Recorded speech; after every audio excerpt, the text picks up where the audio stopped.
Global star Ram Charan తన next సినిమాను Buchibabu direction లో ఫిక్స్ చేసినట్లు మనందరికీ బాగానే తెలుసు. ఉప్పెన సినిమాతో తొలి ప్రయత్నంతోనే ప్రేక్షకుల చేత శబాస్ అనిపించుకున్న బుచ్చిబాబు తన సెకండ్ అటెంప్ట్ ను కూడా దానికి మించి ఉండేలా ప్రయత్నిస్తూ ఉన్నాడు. చరణ్ తన 16వ సినిమాను ఈయనతో చేయబోతున్నాడు. అయితే ఈ సినిమా విషయంలో ఇప్పటికే బయటకు వస్తున్న వార్తలు అదరగొడుతున్నాయనే చెప్పాలి. లేటెస్ట్ గా ఈ సినిమాకు సంబంధించి మరొక క్రేజీ అప్డేట్ అయితే బయటకు వచ్చింది. సినిమాలో రామ్ చరణ్ ఒక స్పోర్ట్స్ మ్యాన్ గా కనిపించబోతున్నాడట. ఆ క్యారెక్టరైజేషన్ డిఫరెంట్ గా ఉండబోతుందని తెలుస్తోంది. అంతేకాదు లుక్ సెటప్ అంతా కూడా ఊర మాస్ గా ఉండబోతుందట. చరణ్ పూర్తి స్థాయి మేక్ ఓవర్ ఉంటుందని, తప్పకుండా ఫ్యాన్స్ కి నెక్స్ట్ లెవెల్ కి ఎక్కిస్తుందని చెబుతూ ఉన్నారు. ఈ సినిమా కాస్టింగ్ తో కూడా బుచ్చిబాబు ఆడియన్స్ ని సర్ప్రైజ్ అయితే చేస్తాడని చెప్పాలి. ఈ సినిమాలో హీరోయిన్ గా జాన్వీ కపూర్ ను తెచ్చి చరణ్ కు ఫిక్స్ చేయగా, ఈ ప్రాజెక్ట్ లో ఒక ఇంపార్టెంట్ రోల్ కోసం కన్నడ స్టార్ హీరో శివరాజ్ కుమార్ అయితే ఈ సినిమాలో పెట్టబోతున్నారు. ఈ మధ్యనే ఆయన్ను కన్ఫర్మ్ చేసినట్లు దర్శక నిర్మాతలు పోస్ట్ అయితే పెట్టారు. ఆల్రెడీ రంగస్థలం సినిమా కోసం చరణ్ విలేజ్ లుక్ లో కనిపించాడు. అయితే ఈ సినిమాలో అది వేరే లెవెల్లో ఉండబోతుందని తెలుస్తోంది. రంగస్థలం కథ వేరే, ఆ సినిమాలో పాత్ర స్వభావం వేరే. కానీ బుచ్చిబాబు సినిమాలో చరణ్ రోల్ చాలా కొత్తగా ఉండబోతుందట.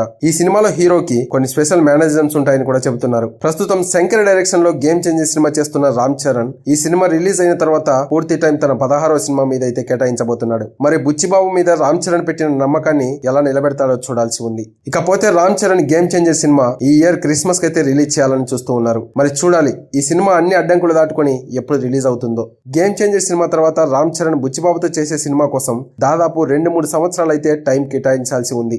సో ఇది గైస్, మరి ఈ విషయం గురించి మీరేమనుకుంటున్నారో తప్పకుండా కామెంట్ చేయండి. అలాగే వీడియోకు లైక్ చేయడం మాత్రం మర్చిపోవద్దు. ఇలాంటి మరో కొత్త సినిమా అప్డేట్ తో ఇంకో వీడియోలో కలుద్దాం. అంతవరకు మన ఛానల్ అయితే సబ్స్క్రైబ్ చేసి పెట్టుకోండి. Thank you for watching. జై హింద్.